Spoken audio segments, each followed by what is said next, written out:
fechada. La clase pasada empezamos a estudiar lo que es la semiología quirúrgica, vimos lo que es la historia clínica, las partes de la historia clínica, los componentes de una ficha clínica, la diferencia que hay entre ficha y lo que es la historia clínica. Vimos cómo debe ser una historia clínica, cuáles son las características. ¿Se acuerdan de eso? ¿Alguien me puede decir cuáles son las características de una historia clínica? ¿Cómo debe ser? ¿Cuáles serían las características? É um interrogatório ordenado e rotineiro da vida da pessoa. ¿Cómo? É um interrogatório ordenado e rotineiro da vida da pessoa. ¿Qué sería eso? ¿Las características o cómo debe ser? Ah, anamnese, exame físico, então? No sé, una cosa eran las características de la historia clínica y otra es cómo debe ser una historia clínica. ¿Se acuerdan?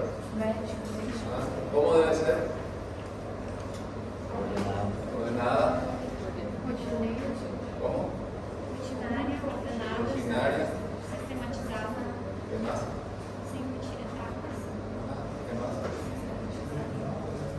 La están leyendo, ¿verdad? Están estudiando, ¿verdad? Primera clase, muy fácil, muy sencilla, y se van acumulando las cosas. Llega el examen y quieren estudiar todo de una y no se lo van a aprender. No dejen que se acumulen los temas. Yo les voy a dar una recomendación. Ya estoy un poco viejo, ya pasé ya por toda esa etapa. Si quieren lo toman, si no, pues cada uno ya son mayores de edad. Pero el consejo que yo les doy es, no es cirugía nada más, cualquier materia que estudien, tema que dan hoy, ese tema vayan y lean. Y ese tema que van y leen va a ser mucho más fácil aprenderlo después. Porque si ustedes lo dejan, bueno, es una clase muy corta, muy sencilla, muy fácil, pero se va acumulando, llega el examen final, quieren estudiar todo de una vez y no les va a dar tiempo. O quizás les dé tiempo de leer todo, de aprendérselo todo, pero aprendérselo de memoria, pero no lo van a entender. Pasa el examen, a los 2 días del examen ya no van a saber nada de ese tema. Si ustedes quieren aprender como tal, lean todos los días. Pero eso ya, como les digo, es muy personal, cada uno. Yo en cada clase le voy a ir haciendo preguntas, así que si ustedes quieren leer, pueden ir leyendo sin ningún problema. Después llega el examen final, ahí sí tienen que saber todo. Bueno, entonces hoy vamos a seguir con ese tema, vamos a seguir con lo que es la historia clínica. Como les dije, el principal objetivo del semestre es historia clínica, solo que enfocado un poco más en la parte quirúrgica.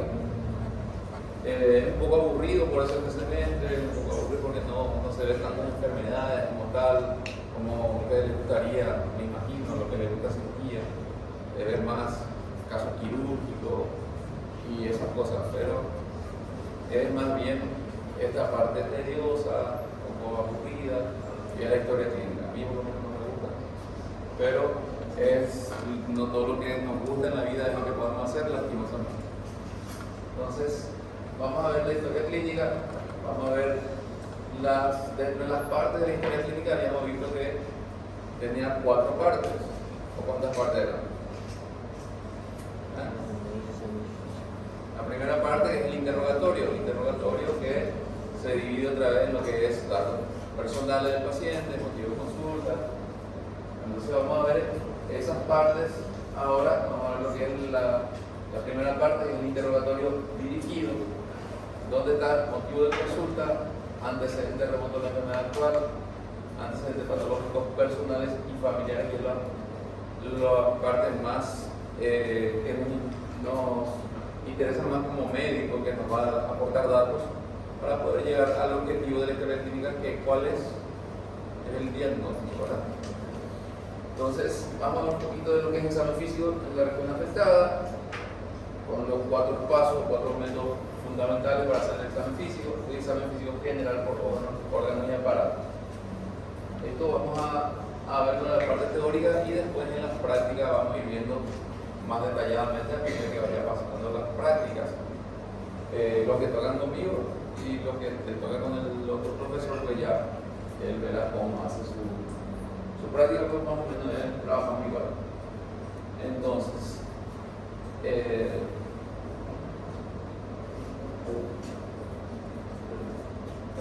competencias, tenemos que reconocer los motivos de consulta en cirugía, cuáles serían los más frecuentes.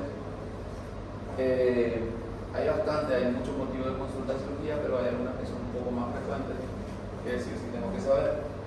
Identificar el antecedente de la enfermedad actual, describir la clasificación de los antecedentes patológicos, comprender la importancia del interrogatorio dirigido para establecer coherencia en la narrativa, describir las maniobras para realizar el examen físico, conocer los pasos para realizar el examen físico y valorar la importancia de realizar un examen físico sistémico y ordenado para establecer un diagnóstico, que al fin y al cabo el objetivo es el diagnóstico.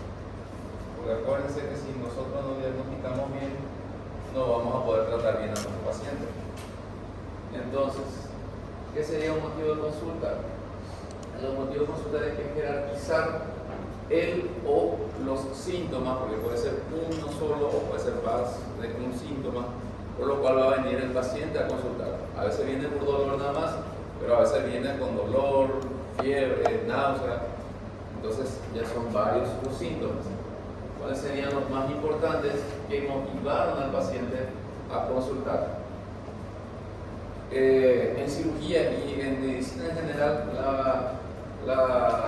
el motivo principal para que vaya un paciente a consultar es el dolor. El paciente lo que no aguanta es el dolor, puede soportar otras cosas, pero cuando hay dolor como tal, ahí es que va a consultar. Muchas veces por eso hay alguna enfermedad que lastimosamente ya llegan en un estadio bastante avanzado porque no produce dolor desde el principio, sino produce otros síntomas generales, que el paciente muchas veces no le da importancia hasta que aparece dolor como tal y ahí recién quiere ir a consultar.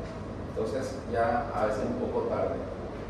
Si el paciente es remitido por otro médico, se debe averiguar el motivo que llevó al paciente a consultar con él.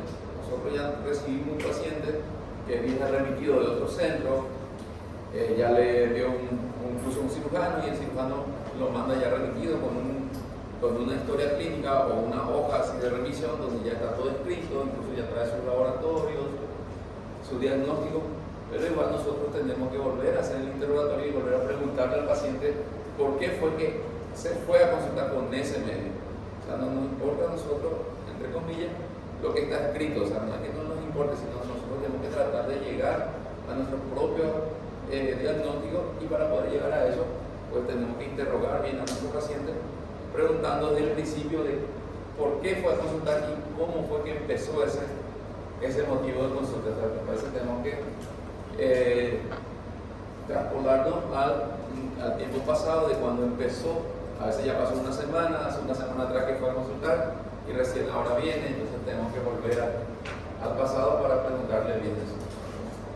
Es de suma importancia que el médico que realiza la historia clínica no se conforme con el diagnóstico en el cual el paciente es remitido y realice su propio interrogatorio llegando a su propia presunción diagnóstica, cosa que ya habíamos visto luego en la clase pasada. Siempre tenemos que recordar eso, no es porque ya me manda paciente que tiene apendicitis y yo voy a entrar a operar, porque ha pasado varias veces ya que llega así paciente con un diagnóstico y cuando uno lo interroga, lo examina, lo estudia, incluso lo opera y resulta ser que no era una apendicitis actual que tenía nuestro paciente.